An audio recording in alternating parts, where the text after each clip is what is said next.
तो रास्ते में एक गांव पड़ा जिसका नाम था चित्थावल।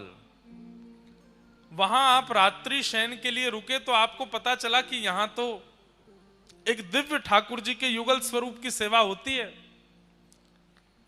और आप जैसे ही दर्शन करने के लिए गए तो चित्थावल में जो युगल सरकार विराजमान थे वही थे श्री राधा वल्लभ लाल, श्री राधा वल्लभ लाल जी। ये व्रज से दूर है चित्थावल, वहीं देवबंद के आसपास है। आत्मदेव नाम के ब्राह्मण रहते थे। उन आत्मदेव ब्राह्मण ने शंकर जी की आराधना की। सब लोग इधर देखो, ध्यान से सुनो। और शंकर जी की इतनी आराधना की कि शंकर जी प्रसन्न होकर प्रकट हो गए और प्रकट होकर के बोले, वरदान मांगो, क्या चाहिए? तो आत्मदेव जी बोले, आपके हृदय को जो सबसे प्रिय लगता हो वो मुझे दे दो।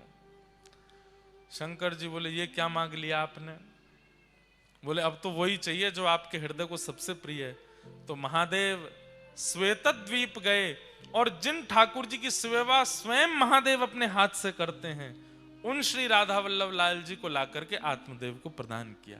ये राधा वल्लभ जी कौन है? महादेव के ठाकुर जी हैं। इसलिए हम कभी कभी कहते हैं कि महादेव के मंदिर में जाओ, हमारे सोमनाथ महादेव के पास जाओ और जाकर के पहले खूब कह दो ओम नमः शिवाय, खूब कह दो नमः पार्वती पतये हर हर महादेव, खूब जो शिव जी की आराधना करते हो जिस प्रकार से सब कह लो, अपनी पहले पूरे मन की सारी इच्छाएं कर लो।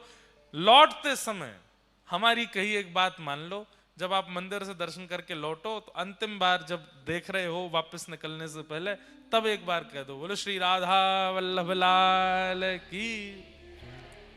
महादेव प्रसन्न हो जाते हैं। क्यों?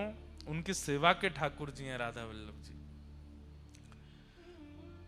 कथा आती है कि एक बार नारद जी और गरुड़ जी दोनों को अपने ऊपर अभिमान हो गया कि हमसे बड़ा कोई भक्त नहीं है। तो ठाकुर जी ने आज्ञा की कि चलिए एक काम कीजिए। बोले, क्या? श्वेत द्वीप घूम के आओ। 7 द्वीप है ना, हम लोग जिस द्वीप में रहते हैं उसको जम्बू द्वीप कहते हैं, ऐसे एक श्वेत द्वीप है। श्वेत द्वीप जाओ और वहां के भक्तों का दर्शन करके आओ। तो श्वेत द्वीप जब नारद जी और गरुड़ जी पहुंचे तो वहां इन्होंने क्या देखा? राधा वल्लभ लाल जी मंदिर में विराजमान हैं।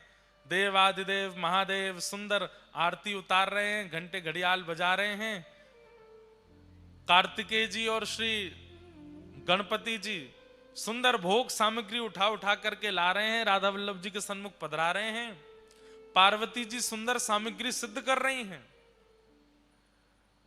और लाखों की तादाद में वैष्णव खड़े होकर के राधा वल्लभ जी का दर्शन कर रहे हैं। महादेव मुख्य पुजारी बन करके राधा वल्लभ जी की सेवा कर रहे हैं श्वेत द्वीप में। दूर खड़े होकर के नारद जी और गरुड़ जी इसका दर्शन कर रहे थे। जैसे ही आरती पूरी हुई, आरती के बाद कपाट बंद हुए। कपाट बंद होते ही जितने दर्शनार्थी थे सब मूर्छित होकर गिर पड़े। केवल 2 खड़े रह गए। कौन? नारद जी और गरुड़ जी। अब ये दोनों एक दूसरे को चेहरा देखें, ये क्या हुआ? ये सब एक साथ मूर्छित हो गए। सबके पास जाकर के श्वास देखी, नब्ज देखी तो सबके प्राण जा चुके हैं। ये तो घबरा गए नारद जी। बोले, ये क्या हो गया? थोड़ी देर में शंकर जी फिर आए और फिर से जैसे ही कपाट खोले, कपाट खुलते ही सब पुनः जीवित होके खड़े हो गए। नारद जी ने जाके शंकर जी को प्रणाम करके कहा, भगवान ये कैसी लीला? बोले, भैया किसी के प्राण अन्न में बसते हैं, किसी के धन में बसते हैं, किसी की वायु में बसते हैं, किसी के जल में बसते हैं। श्वेत द्वीप के दर्शनार्थियों के प्राण राधा वल्लभ जी में बसते हैं। जब राधा वल्लभ जी सामने होते हैं तो ये जीवित रहते हैं और जैसे ही राधा वल्लभ जी के दर्शन अनवसर होते हैं इनके प्राण निकल जाते हैं। तब नारद जी का अभिमान भंग हुआ कि मैं भक्त हूं। भैया ठाकुर जी को देखे बगैर मैं तो खूब जीवित रह लेता हूं, मैं कैसा भक्त? भक्त तो ये हैं जो ठाकुर जी को देखे बिना एक क्षण रह ही नहीं पाते, जीवित ही नहीं रहते। वो महादेव के सेवा के ठाकुर जी राधा वल्लभ जी, जब आत्मदेव ब्राह्मण ने कहा अपनी हृदय की सबसे प्रिय वस्तु दो, तब महादेव राधा वल्लभ जी को ला करके आत्मदेव ब्राह्मण को दिया और चित्थावल ग्राम में आत्मदेव उन्हीं राधा वल्लभ जी की सेवा करते। आज जैसे ही हितरवंश महाप्रभु वहां पहुंचे, ठाकुर जी को जैसे ही देखा, ठाकुर जी ने अपने नयन मटकाने शुरू किए। मूर्तिमन ठाकुर जी ऐसे ही रहते हैं, लेकिन हितरवंश महाप्रभु के आते ही उन्होंने अपने नेत्रों को ऐसे ऐसे घुमाया। अरे ये तो बड़े प्यारे ठाकुर जी हैं, नैन मटका रहे हैं मुझे देख के। जय जय कछु आज्ञा है। ठाकुर जी ने तुरंत हृदय में प्रकट होकर के आज्ञा करी, आप मेरे वंशी के स्वरूप हो।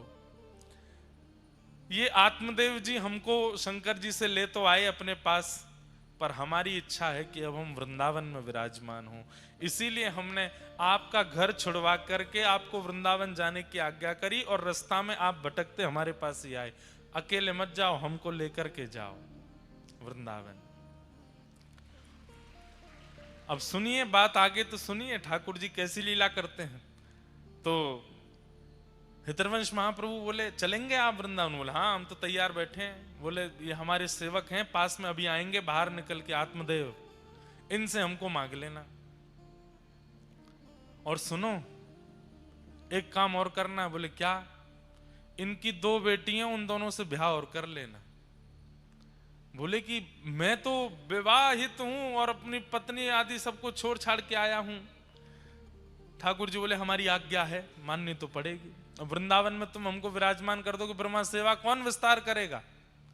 और ये आत्मदेव जी ऐसे नहीं देंगे हमको, इनकी पुत्रियों से विवाह करना पड़ेगा। तो इतना कह ही रहे थे, इतने में ही आत्मदेव जी आ गए। ठाकुर जी पुनः खड़े हो गए ऐसे। आत्मदेव जी आकर के बोले कहिए भगवान, बड़ी कृपा आप पधारे। अच्छा, ठाकुर जी भी एक साथ 2 रोल कर लेते हैं। यहां हितरवंश महाप्रभु से क्या कह रहे हैं कि आत्मदेव जी आए, उनसे हमको मांग करके ले जाना, इनकी बेटियों से ब्याह कर लेना। और वहां भीतर आत्मदेव के सामने भी प्रकट हो गए और उनसे कह रहे हैं सुनो, अब हमारी व्रज जाने की इच्छा है, बाहर एक सेवक आए हितरवंश महाप्रभु, इनको हमें प्रदान कर दो। आत्मदेव जी बोले मैं आपके बिना कैसे रहूंगा? ठाकुर जी बोले हम प्रकट होकर दर्शन दे रहे हैं ना, ये दर्शन तुम्हारी स्थिति में सदा रहेंगे। आत्मदेव जी बोले एक और प्रार्थना सुन लीजिए। बोले क्या? मैं आप चले जाएंगे तो मेरी जीविका कैसे चलेगी? मंदिर से ही मेरा घर चलता है, मेरी 2 बेटियां हैं, बेटियों का पिता हूं, कैसे निर्वन, इनका ब्याह आदि करना है, सब कैसे होगा? ठाकुर जी बोले वही तो व्यवस्था हमने कर दी है, बाहर जो आए हैं उनसे अपनी दोनों बेटियों का ब्याह कर दो, और ब्याह करने के बाद भाई बाहर कहीं ब्याह करोगे तो दहेज मांगेंगे, तुमको देना पड़ेगा, इनको दहेज रूप में हमको दे देना, हमको दहेज में दे दो। कैसे ठाकुर जी की लीला, दोनों जगह आज्ञा कर दी।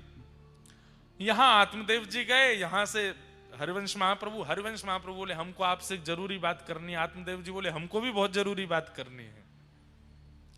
बोले पहले आप बताओ। बोले नहीं पहले आप बताओ। नहीं मुझे तो ठाकुर जी ने आज्ञा करी वो बताना है। हाँ तो मुझे भी तो ठाकुर जी ने आज्ञा करी है, मुझे भी वही बताना है। हरिवंश जी बोले तो पहले मैं ही कह दूं? बोले हाँ कह दो। वो ठाकुर जी ने आज्ञा करी है कि राधा वल्लभ लाल जी को वृंदावन जाना है, आप इनको हमें प्रदान कर दो। आत्मदेव जी बोले ये तो हो गई एक आज्ञा, दूसरी आज्ञा क्या करी? हरिवंश महाप्रभु बोले आपको कैसे पता कि दूसरी आज्ञा भी है? बोले क्योंकि यही डिट्टो आज्ञा हमको भी करी है। तो बोले अच्छा तो दूसरी आज्ञा आप बता दो। बोले दूसरी आज्ञा ये करी है ना कि हमारी बेटियों से ब्याह कर लो। हाँ यही बोले हैं। और बोले फिर ये भी बोले हैं कि दहेज में हमको दे दो। कैसे ठाकुर जी हैं, अद्भुत लीला करते। महाप्रभु जी ने दोनों कन्याओं से विवाह कर लिया। उनके नाम कृष्णदासी और मनोहारी दासी, उन दोनों से विवाह किया और दहेज में मिले श्री राधा वल्लभ लाल जी। आप लोग जब वृंदावन प्रकट जो भजन है वृंदावन प्यारो वृंदावन, उसकी वीडियो देखेंगे, उसमें सूक्ष्म सूक्ष्म आचार्यों के चरित्र दिखाए हैं। उसमें जब आप देखोगे तो आप राधा वल्लभ जी का प्रसंग देखना, आज देखना जाके, कैसे महाप्रभु जी विराजमान होते हैं।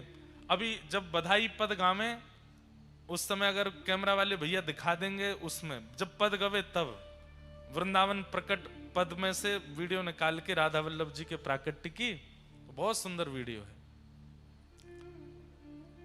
ठाकुर जी बढ़िया बैलगाड़ी में विराजमान भये, दोनों कृष्ण दासी और मनोहारी दासी दोनों पत्नियों को विराजमान करके हितरवंश महाप्रभु राधा वल्लभ जी को लेकर के, और इतना ही नहीं, खूब धन धान्य दिया, खूब संपत्ति प्रदान की। लाल जी जा रहे हैं वृंदावन, खूब बढ़िया ठाट से विराजेंगे। श्री हितरवंश महाप्रभु ठाकुर जी को लेकर के पहले वृंदावन पधारे, वृंदावन की सीमा पे ही रुक गए। वृंदावन बंधुओं, उस काल में जब राधा वल्लभ लाल जी विराजे थे, उस काल में भय का केंद्र था। क्या था? दिल्ली से आगरा जाने वाले लोग वृंदावन से सोचते थे दिन ही दिन में निकल लो, शाम नहीं होनी चाहिए। क्यों? बड़े बड़े चोर डकैत आदि आदि सब रहते थे वृंदावन। और एक और बात, आगरा से दिल्ली और दिल्ली से भी आगे तक बड़े बड़े जहाज यमुना जी में चलते थे। खूब विशाल स्वरूप था यमुना जी का। तो खूब बड़े बड़े व्यापारियों का व्यापार जहाज के द्वारा, आपके गुजरात में है ना, मुंद्रा पोर्ट है और भी हैं। उस समय पर वृंदावन भी एक पोर्ट था, बहुत बड़ी यमुना जी थी, तो जहाज जाते थे बड़े बड़े। और वृंदावन में जो जहाज तनिक रुक जाता था उसको लूट लिया जाता था। ऐसी स्थिति थी वृंदावन की जब राधा वल्लभ जी पधारे। उस काल में श्री हितरवंश महाप्रभु पधारे और आपने आकर के मन में विचार किया कि अब ठाकुर जी को कहां विराजमान करें। तब आप पूरे वृंदावन में घूमे और सब जगह ढूंढते ढूंढते ढूंढते तभी पहुंचे ऊंची ठौर। एक ऊंचा सा टीला था और यहां के जो वृक्ष वल्लरियां थी वो सामान्य नहीं थी। कैसी थी? वो स्थिर नहीं रहती। जैसे वृक्ष क्या स्थिर रहता है, आपको हटाना पड़ता है, लेकिन जैसे ही आप आगे चलो वृक्ष अपने आप हट रहे हैं, अपने आप रास्ता दे रहे हैं, अपने आप छाया बना रहे हैं। ऐसे मूवेबल वृक्ष थे ऊंची ठौर के। जब हितरवंश महाप्रभु ने उन वृक्षों के कुंजों को देखा, बोले ये बढ़िया जगह, उसी का नाम रखा मदन टेर। और श्री राधा वल्लभ लाल जी को लेकर के श्री हितरवंश महाप्रभु जी ने आज ही के दिन वहां विराजमान किया। बोलो राधा वल्लभ लाल की। सूत जी महाराज श्रवण कराते हुए कहते हैं कि भैया, इदं भागवतं नाम पुराणं ब्रह्म संहितम् उत्तम श्लोक चरितम् चकार भगवान ऋषि।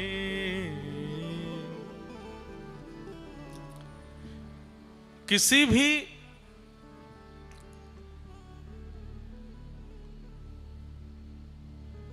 देव दुर्लभ वस्तु का प्रादुर्भाव सामान्यतया नहीं होता, उसकी पृष्ठभूमि अद्भुत रही होती है। वेदव्यास जी महाराज अब तक 18 उपपुराण और 17 महापुराण लिख चुके हैं, वेदों की रचना कर चुके हैं, महाभारत के निर्माण कर चुके हैं, मीमांसाओं का प्रादुर्भाव कर चुके हैं। पर इतना सब कुछ किस लिए लिख रहे हैं? मानवों के कल्याण के लिए। पर इतना सब कुछ लिखने के बाद भी चित्त को शांति नहीं मिली। क्यों नहीं मिली शांति? जब मानव कल्याण में इतना कुछ कर चुके हैं तो थोड़ा तो संतोष चित्त में होना चाहिए कि मैंने कुछ भला किया। लेकिन व्यास जी के चित्त को एक बात सदा परेशान करती रहती है कि मैंने जितनी रचनाएं कर ली, इनसे संभवतः मानव कल्याण नहीं हो पाएगा, उतना नहीं हो पाएगा जितना मैं सोच के बैठा हूं। रचनाकार को पता होता है कि मेरी रचना में कितनी सामर्थ्य है और कितनी योग्यता है। अगर किसी ने कुछ बनाया और आप उसकी झूठी प्रशंसा करने लगते हैं तो उसको पता चल जाता है कि इतने बढ़िया हैं नहीं, जबरदस्ती बोल रहे हैं। क्योंकि निर्माणकर्ता को पता होता है कि जो वस्तु बनी है वो उसकी इच्छा, योजना और परिकल्पना पर खरी उतरती है कि नहीं। वेदव्यास जी महाराज को अपनी रचनाओं से ठीक है आनंद था, प्रसन्नता है, पर जो चित्त में संतुष्टि होनी चाहिए थी वैसा संतोष अभी प्रादुर्भाव नहीं हुआ। तब वहां श्री नारद जी का आगमन हुआ और नारद जी महाराज ने आकर के व्यास जी से कहा, आपके मुख पर बड़ी चिंता है। यहां जो लोग हैं उनसे ने बोल दो कि बोले नहीं। नारद जी महाराज ने व्यास जी से कहा कि व्यास जी, आपके मुख पर इतनी चिंता का दर्शन क्यों? एक बात आप सब लोग बहुत ध्यान से सुनो। मैं हमेशा इस प्रसंग में एक बात कहता हूं कि व्यक्ति किसी भी योजना में लगा है और अगर उसे संतुष्टि नहीं होती है तो उसे क्या करना चाहिए, इस प्रसंग में जरूर सुनिए। आप करोड़ों रुपया कमाते हैं, आप खूब मेहनत करते हैं, दिन से रात तक लगे रहते हैं, लेकिन सब कुछ प्राप्त हो जाने के बाद भी घर है, बंगला है, बच्चे हैं, गाड़ी है, सब कुछ है, पर संतुष्टि नहीं है चित्त में। जरूरी नहीं है धनवान व्यक्ति को ही हम ये बात कह रहे हैं। दूसरे ज्ञानवान व्यक्ति खूब पढ़ लिख लिए, सब कुछ नॉलेज, सारी नॉलेज चित्त में आ गई है, लेकिन फिर भी चित्त में संतोष नहीं है। महाराज जी गौ सेवा करते हैं, गौ सेवा में संतुष्टि नहीं हो पा रही। संतुष्टि के लिए क्या किया जाए? यहां पर नारद जी महाराज व्यास जी को समझा रहे हैं कि ऐसा क्या करें जिससे हमारे कार्य से हमको संतुष्टि का भाव हो। अच्छा, कई कार्य ऐसे हैं उनमें कभी संतुष्ट होना नहीं चाहिए, जैसे कि ठाकुर जी की भक्ति, उससे कभी संतुष्ट मत हो। भक्ति से कभी संतुष्ट नहीं होना चाहिए। जो व्यक्ति भक्ति से संतुष्ट हो गया, समझ लो उसने अपना जीवन व्यर्थ कर दिया उसी दिन जिस दिन उसको संतुष्ट हुआ। 7वें दिन कथा सुनने के बाद आपने अगर ये विचार कर लिया, वाह बढ़िया हो गया, अब हमने कथा सुन ली, तो समझ जाओ कि उसी दिन से आप अपना नाश करना प्रारंभ कर दोगे। संतुष्ट कथा से नहीं होना। कथा 7वें दिन तो यूं हो कि भगवान अब दोबारा कब मिलेगी सुनने को, अभी तो मन भरा ही नहीं, अभी तो कुछ प्राप्त हुआ ही नहीं, ऐसी इच्छा। सेवा, ठाकुर जी के कितना भी सुंदर श्रृंगार करो, कितना भी बढ़िया उत्सव करो, कितने भी बड़े उत्सव कर लो, लेकिन सब आपसे प्रशंसा करके जाएं, बहुत बढ़िया उत्सव किया, बहुत बढ़िया अनुष्ठान किया, लेकिन आपके चित्त को असंतुष्टि ही होना चाहिए। अभी कुछ हुआ नहीं, अभी और करना है मुझे, अभी और करना है। पर सांसारिक क्रियाओं से संतुष्टि होनी आवश्यक है। भोजन से संतुष्ट होना चाहिए, धन से संतुष्ट होना चाहिए, परिवार से संतुष्ट होना चाहिए, पत्नी, पति, बच्चे, खानदान और ये सब व्यवहार, इनसे संतुष्ट होना चाहिए। अगर इसमें असंतुष्ट हैं तो आप महासंसारी बनते चले जाओगे। इसमें संतुष्ट होना आवश्यक है। वेदव्यास जी महाराज मानव कल्याण के लिए निकले हैं, इसलिए उनकी संतुष्टि आवश्यक है, क्योंकि किसी के कल्याण के लिए कुछ करना चाहते हैं और कल्याण करने वाला स्वयं संतुष्ट नहीं है, तो जिसका वो कल्याण करना चाहता वो कैसे संतुष्ट होगा? व्यास जी महाराज ने मन में विचार किया, क्या करें? तब नारद जी आए और नारद जी महाराज ने उनसे एक बात कही। क्या? कि भवतानुदित प्रायम यशो भगवतो मलम ये नैवासौ न तुष्येत मन्ये तद्दर्शनं खिलम् न यद्वचश्चित्रपदं हरेर्यशो जगत्पवित्रं प्रणीत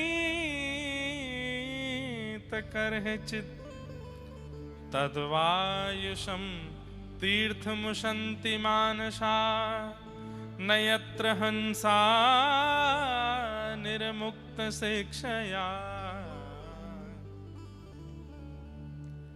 सत्संग कितना जरूरी है जीवन में बंधुओं।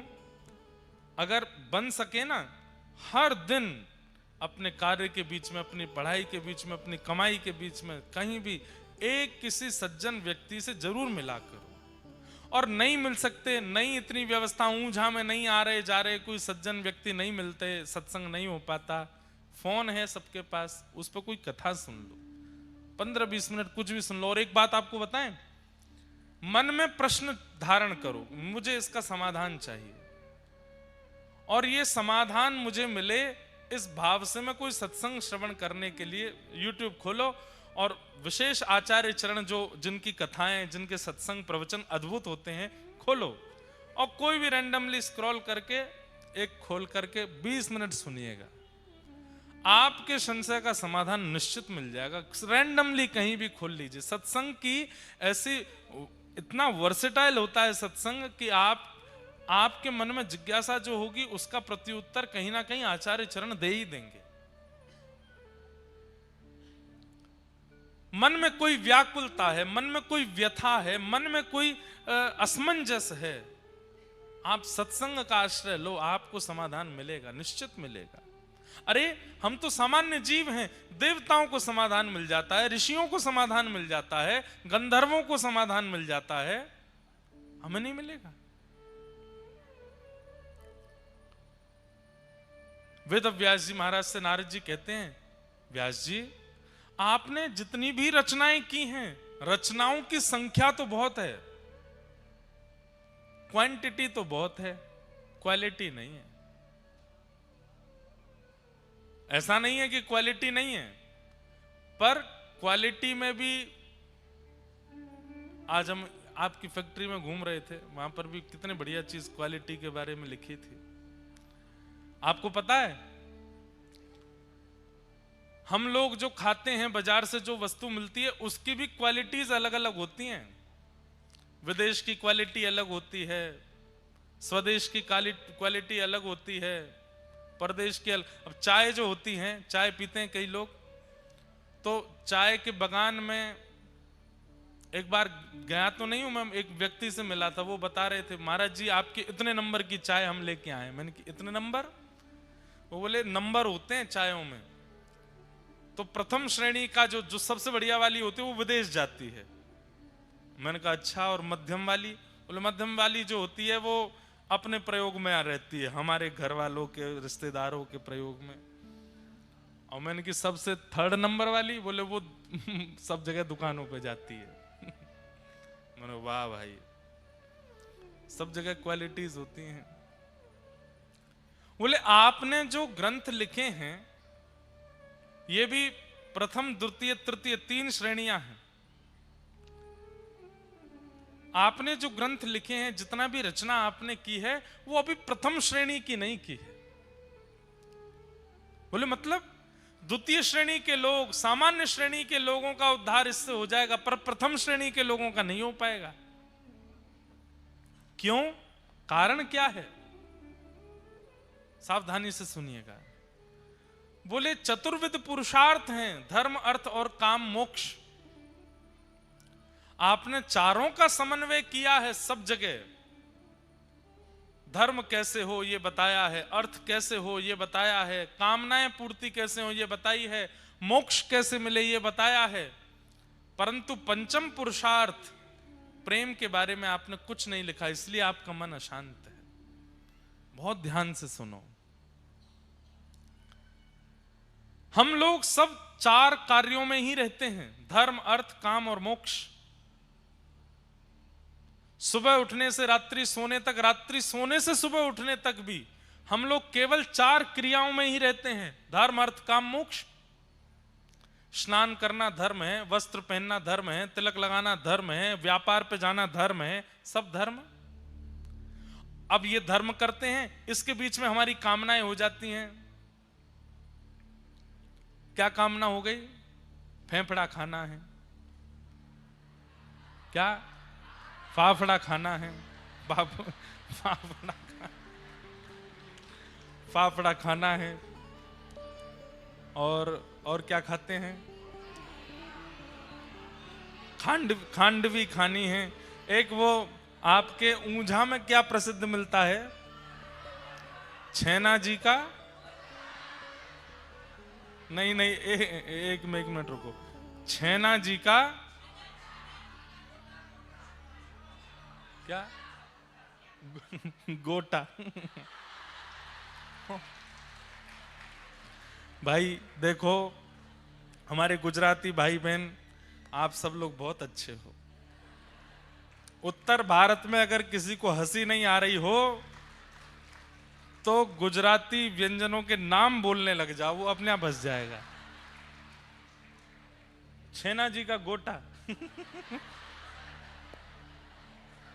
अब ऐसा लगता है कि कोई गोटी है उसको तल देते होंगे, गोटा बन जाता होगा। छेना जी का गोटा।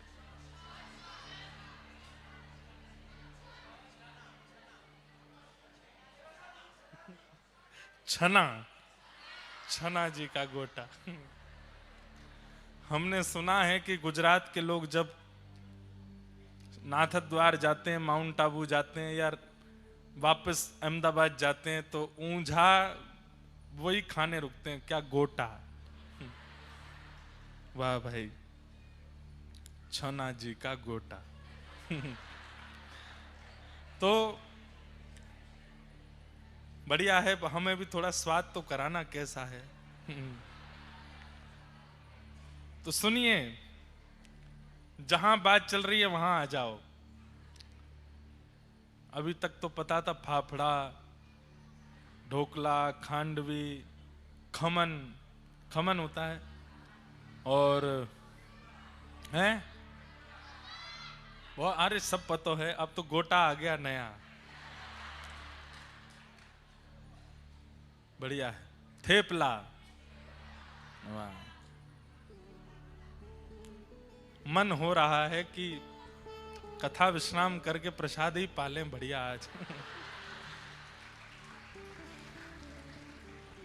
तो धर्म हम सब करते हैं, अपने कार्यों के लिए जाते हैं। कोई बिजनेस करता है, कोई जॉब करता है, कोई मंदिर में बैठते हैं, पुजारी जी बनते हैं, कोई हस्तरेखा देखता है, एस्ट्रोलॉजर हैं, कोई प्लेन उड़ाता है, कोई रेल चलाता है, कोई गाड़ी चलाता है। सब धर्म कर रहे हैं।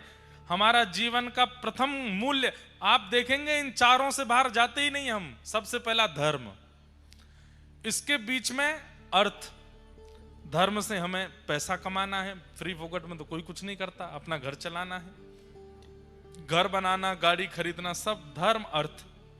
धर्म करते हैं अर्थ की प्राप्ति के लिए। इसी बीच में आ जाता है काम। कामना हो जाती है। क्या कामना हो जाती है?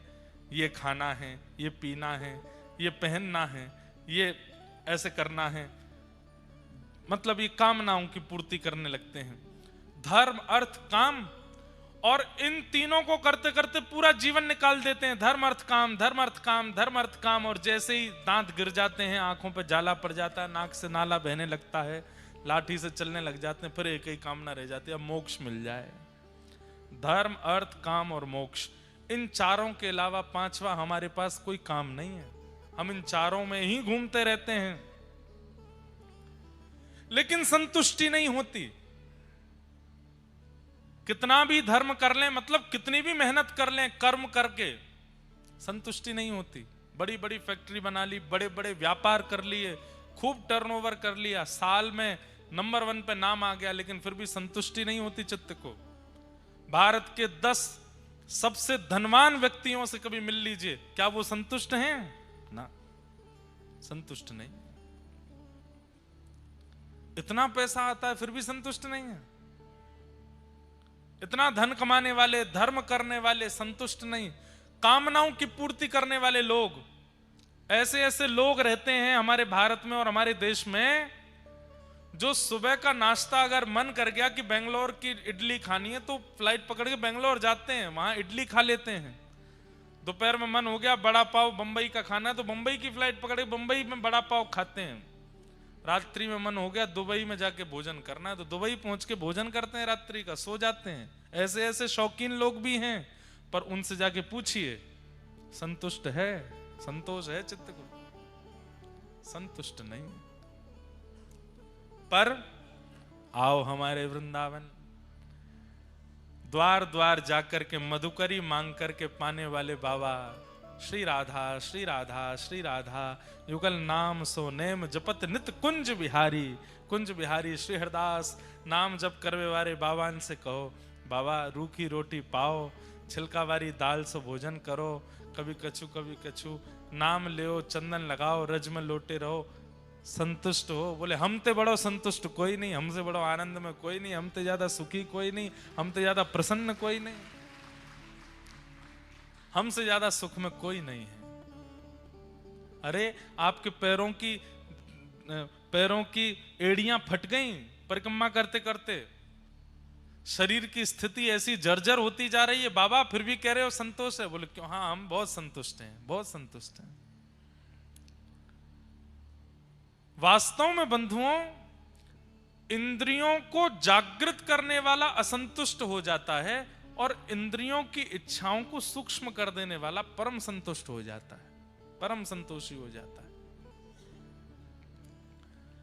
पर यहां पर नारद जी की मानो तो नारद जी क्या कह रहे हैं? केवल कोरा धर्म करे, कोरा अर्थ कमावे, कोरा कामनाओं की पूर्ति करे और कोरी मोक्ष की प्राप्ति करना चाहता हो, ऐसा व्यक्ति सदैव असंतुष्ट रहेगा। तो बोले कोरे की जगह क्या करे? बोले धर्म में प्रेम का पुट लगा दे, अर्थ में प्रेम का पुट लगा दे, कामनाओं में प्रेम का पुट लगा दे और मोक्ष में भी प्रेम। प्रेम यानी वह प्रेम नहीं जिसे हम आप सोचते हैं, वो प्यार वाला प्रेम नहीं। श्री प्रिया प्रियतम के नित्य विहार का प्रेम, श्री उमा पार्वती जी के नित्य विलास का प्रेम, श्री जानकी रमन श्री राम जी के नित्य विहार का प्रेम, भक्ति का प्रेम धर्म में है, अर्थ में है, काम में है, मोक्ष में है, तो व्यक्ति संतुष्ट हो जाएगा। आप धन क्यों कमाते हैं? परिश्रम क्यों करते हैं? कामनाओं की पूर्ति क्यों करते हैं? मोक्ष क्यों चाहते हैं? सब जगह अपनी चिंता है। मुझे धन कमाना है, मुझे अपनी कामनाओं की पूर्ति करनी है, मुझे अपने आप को मोक्ष दिलाना है, इसलिए आप असंतुष्ट रहते हैं। सब जगह पर केवल ठाकुर जी विराजमान हो जाएं। धन क्यों कमाना है?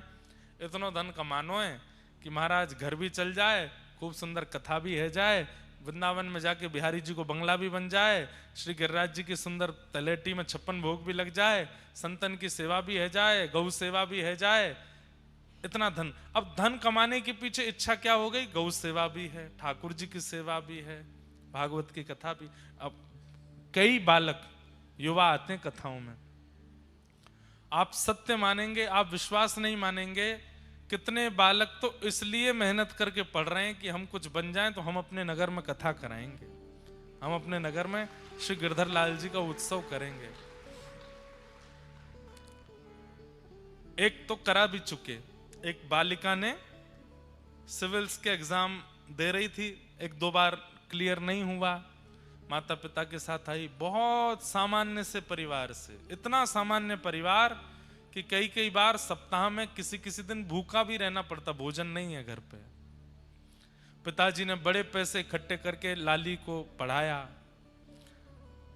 अब मिलने के लिए आए, बोले महाराज जी मुझे आशीर्वाद दीजिए कि मेरा एग्जाम क्लियर हो जाए। मैंने कि खूब आशीर्वाद है। तो रोने लगी। मैंने कि क्या बात है? बोले कथा करानी है, इसलिए एग्जाम क्लियर हो जाए।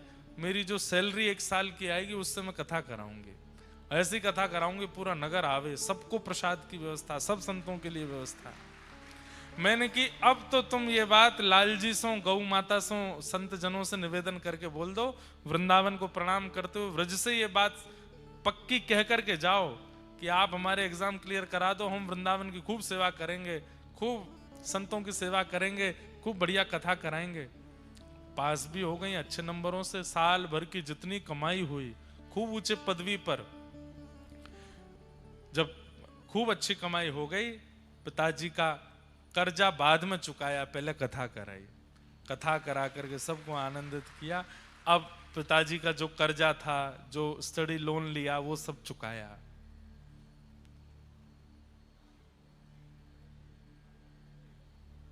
एक बालक साइंस का स्टूडेंट, अब उसको कथा से ऐसी रुचि हो गई, अब पढ़ने लिखने का मन नहीं, वृंदावन में रहना है, वृंदावन में रहना है। माता पिता से लड़े रोज, मुझे वृंदावन जाना है। माता पिता ने हमसे मिला है, बोले महाराज जी कुछ कहो आप इसको। हमने कहा वृंदावन रहना है।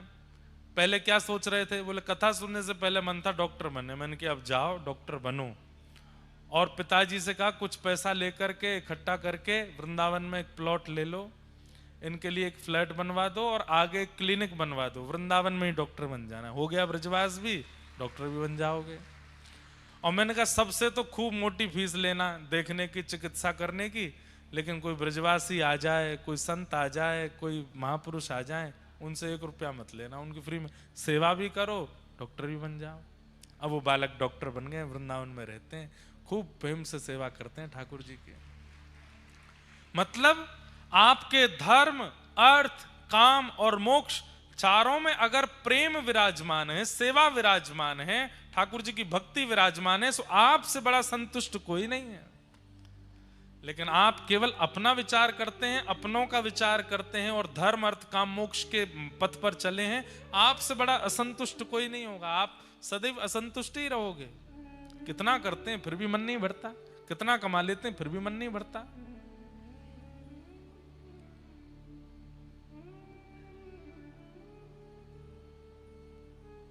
इसलिए अपनी प्रत्येक क्रिया में अब ठाकुर जी को विराजमान कर लो।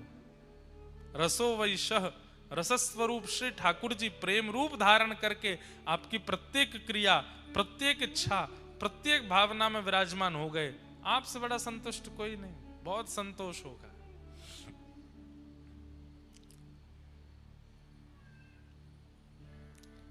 नारद जी महाराज व्यास जी को समझा रहे हैं, व्यास जी धर्म, अर्थ, काम, मोक्ष चारों की व्याख्या आपने सारे पुराणों में की है, पर कहीं भी प्रेम का पुट नहीं लगाया, इसलिए आप असंतुष्ट हो। आपने अपने ग्रंथों में योगेश्वर कृष्ण को योगेश्वर दिखाया, आपने अपनी रचनाओं में प्रभु श्री कृष्ण को विराट दिखाया, आपने अपनी रचनाओं में ठाकुर जी सहस्त्र मुख वाले हैं, सहस्त्र हाथ वाले हैं, सहस्त्र चरण वाले हैं, उनकी अद्भुत अद्भुत महिमाओं का आपने वर्णन किया है। लेकिन वही ठाकुर जी कितने प्रेमी हैं ये आपने नहीं बताया, इसलिए आप असंतुष्ट हो। आपने उनके वैभव का प्रकाश कर दिया, आपने उनके प्रभाव का प्रकाश कर दिया, उनके स्वभाव का प्रकाश नहीं किया है, इसलिए आप असंतुष्ट हो। किसी भी ग्रंथ में आपने ये वर्णन किया कि व्रज में ठाकुर जी कैसी लीला करते हैं, गोपियों के साथ कैसा विहार करते हैं, अपने मधुमंगल, श्रीदामा, तनसुका, मनसुका जैसे सखाओं के संग ठाकुर जी कैसी लीला करते हैं, आपने कहीं वर्णन किया? नहीं, इसलिए आपका मन असंतुष्ट है। वही परमात्मा जिनकी भ्रगुटी टेढ़ी करने पर भूचाल आ जाता है, पृथ्वी डामाडोल हो जाती है, वृंदावन में छचिया भरी छाछ पे नाच नचायो, थोड़ी सी छाछ के लिए नृत्य करते हैं, आपने कहीं वर्णन किया? नहीं किया। ब्रह्मांड नायक सर्वेश्वर श्री कृष्ण नारायण स्वरूप में पूरे ब्रह्मांड का संचालन करते हैं, लेकिन व्रज वृंदावन की लीला में मैया से चंद्रमा मांगते हैं, आपने कहीं वर्णन किया? चंद्र खिलौना ले हूं सुमैया मोरी। मैया से क्या कह रहे हैं? अच्छा, दूध पीते नहीं है तो मैया ने कही लाला दूध पी ले। ठाकुर जी बोले ना मैं ना पी रहा हूं। मैया बोली अगर तू दूध पिएगा तो मैं तुमको एक खिलौना दूंगी। तो ठाकुर जी बोले कौन सा खिलौना? जे चंद्रमा, जे खिलौना दूंगी। अब तो ठाकुर जी जिद कर रहे हैं मैया मैं तो यही खिलौना लूंगा। मैया बोली पहले दूध पी। सो ठाकुर चुपचाप दूध पी ले में, पूरा दूध पीवे के बाद में फिर मैया सो कह रहे हैं चंद्र खिलौना ले हूं सुमैया मोरी। मैया बोली अच्छा लाला चंदा लेगो? हाँ आज नहीं कल दूंगी। सोई ठाकुर जी बिखर गए। मैया तेने झूठ बोल के दूध पिवाई दियो और मना कर रही है ना दे सकूं तो चंद्रमा। जय हो लोट अब ही धरण पे, जय हो लोट अब ही धरण पे, तेरी गोद न आए हूं सुमैया मोरी, तेरी गोद न आए हो सुमैया। ठाकुर जी उतर गए मैया की गोद से और जमीन में जैसे बालक जिद करते हैं ना तो कई बालक आपने देखे होंगे वो रोते हैं, कई बालक जो हैं वो चिल्लाते हैं, पर कई बालक हैं वो जिद के कारण जमीन पर गिर पड़ते हैं और अपने हाथ पैर मारते हैं। ऐसे ही ठाकुर जी जमीन पर गिर गए, अपने पूरे तन को मैया ने सुंदर नवा धुवा के तैयार किए हैं। रात्रि में सोने से पहले कम श्रृंगार कियो है। ठाकुर जी सबरो श्रृंगार बिगाड़न लगे, पूरी मट्टी लगा लगा के अपने तन पे लगा, मुंह चंद्रमा दे नहीं तो अपनो रूप बिगाड़ू मैं। मैया बोली जेऊ कोई जिद है लाला, मुझको चंद्रमा चाहिए, मुझको अबई ला के दे। तेने मोते काय को कही कि चंद्रमा देगी और अब मैंने दूध पी लिया तो क्यों ना दे रही।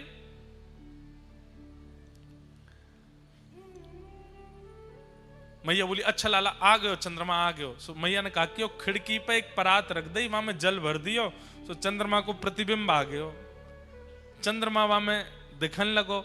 सो मैया ने गोद में लाल जी लिए, देखी आ गो चंद्रमा। ठाकुर जी मैया जी हमारे कमरा में आ गो। बोले हाँ अच्छा मैया, जाए तो कह दे मेरे पास आ जा। मैया बोली देख तू छेड़ा मत, भग जाएगा नहीं तो। ठाकुर जी नहीं छेड़ूंगा। देखते देखते देखते ठाकुर जी को क्या चंगाई, जोरते हाथ मारो, सोई पानी छलक गयो, चंद्रमा तो गायब। फिर से रोने लगे, मैया तू मोको बावड़ो बनावे हैं या परात में जल भर के मोते यूं कह रही है चंद्रमा आएगो।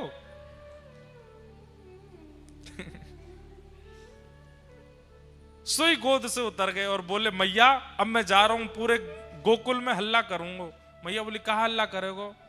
हूं तो सुत में नंद बाबा को, हूं तो सुत में नंद बाबा पर तेरो सुत ना कहे हूं सुमैया मोरी, तेरो सुत ना कहे। मैया मैं पूरे गोकुल में हल्ला कर दूंगा। कहा आज के बाद यदि मोते कोई ने यशोदा को लाला कही तो वहां पर गोबर फेंक के मारूंगा। मैं तो नंद बाबा को लाला हूं, तेरो लाला ना हूं मैया। बालक गुस्सा में कह दें मैं तो पापा का बेटा हूं, आपका नहीं हूं, ऐसे कह देते हैं। ऐसे ठाकुर जी कह रहे हैं हूं तो सुत में नंद बाबा को, तेरो सुत ना कहे। जैसे ही ठाकुर जी ने कही कि मैं नंद बाबा को लाला हूं, तेरो लाला ना हूं, मैया को हृदय करुणा से भर गयो। मैया अरे मेरो लाला इतकू आजा, इतकू आजा। मेरी सुन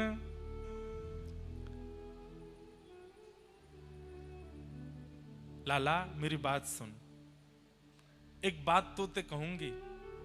ठाकुर जी दूर खड़े, मैं ना आ रहा हूं, तू मैया झूठ बोला, मुझे बावड़ो बना दे। बावड़ो जाने पागल बनाए दे, ब्रज भाषा को शब्द है बावड़ो, तुमको बावड़ो बनाए दे।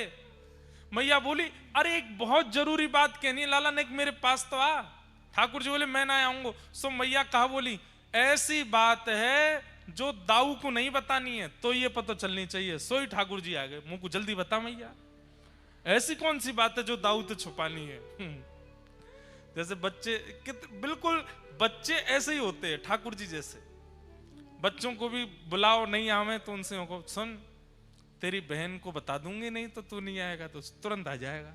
अच्छा मुझे बताओ मुझे क्या बात है। तो ऐसी मैया ने कही ऐसी एक बात है लाला, दाऊ को नहीं बतानी है तो को पता चलनी चाहिए। सोई ठाकुर जी आ गए, गोदी में बैठ गए। मैया जल्दी कह दे मेरे कान में क्या बात है। बोले चंद्रमा तू सुंदर, चंद्रमा तू गोरो, चंद्रमा तू ज्यादा आकर्षक, तो कु नई दुल्हनिया ले हूं। लाला तू तो चंद्रमा को रो रहा है, मैं तेरे काजे सुंदर सी दुल्हन लेके आऊंगी। ये बात सुनते ही ठाकुर जी तो खड़े हो गए। मैया सांची बोल। बोले हाँ सांची, मेरे सौ खा के बोल तो मुझको मेरो ब्याह करावेगी। मेरी सुन प्यारी मैया। बोले कहा मैं अवई ब्याहवे जय हूं, अवई ब्याह करा मेरो। अब तो ठाकुर जी फिर रोने लगे। मैया बोली मैंने कहा कि हो या तो बढ़िया तो चंद्रमा ही है तो वाके काजे रो रो, अब रोने लगो। बोले कहा मेरो ब्याह कराओ, अबई ब्याह कराओ। अब तो कभी गोबर में लोटे कभी जमीन पर लोटे, मैया मैं अबई ब्याह करूंगा। रात भर नहीं सोए। मैया बोली लाला तू तो बला को इतना उद्यमी है, कहा बताऊं तेरी। नारद जी महाराज बोले व्यास जी ये लीला आपने कहीं प्रकट की। वे तो व्यास जी बोले नहीं, ये लीला तो मैंने प्रकट नहीं की। तो फिर मन को संतोष कैसे मिले? आपने उन्हीं कृष्ण को परब्रह्म दिखाया, परमात्मा दिखाया, जगदीश्वर दिखाया, पर वही कृष्ण ऐसी लीला यशोदा मैया के संग करते हैं, ये कहीं वर्णन किया? तम गो रजत छुरित कुंतल वद्दवरह वन्य प्रसून रुचिरे छड़चारुहासम। गैयाओं के संग कैसी लीला ठाकुर जी करते हैं, ये आपने कहीं वर्णन की? ग्वाल बालों के संग ठाकुर जी कितने सहज हो जाते हैं, कहीं वर्णन किया? आपने केवल उनका प्रभाव दिखा दिया है, उनके हृदय का स्वभाव नहीं दिखाया, इसलिए आपके चित्त को शांति नहीं मिल रही है।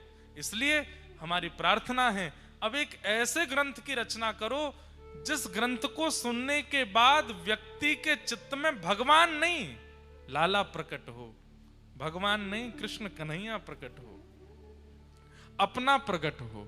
ये तो मेरो है। ठाकुर जी के प्रति आपके अन्य ग्रंथों को सुनकर के ये भावना प्रकट हो जाती है, तो परमात्मा इनको प्रणाम करो, इनसे डरो, इनसे दूर रहो, अपराध मत करो।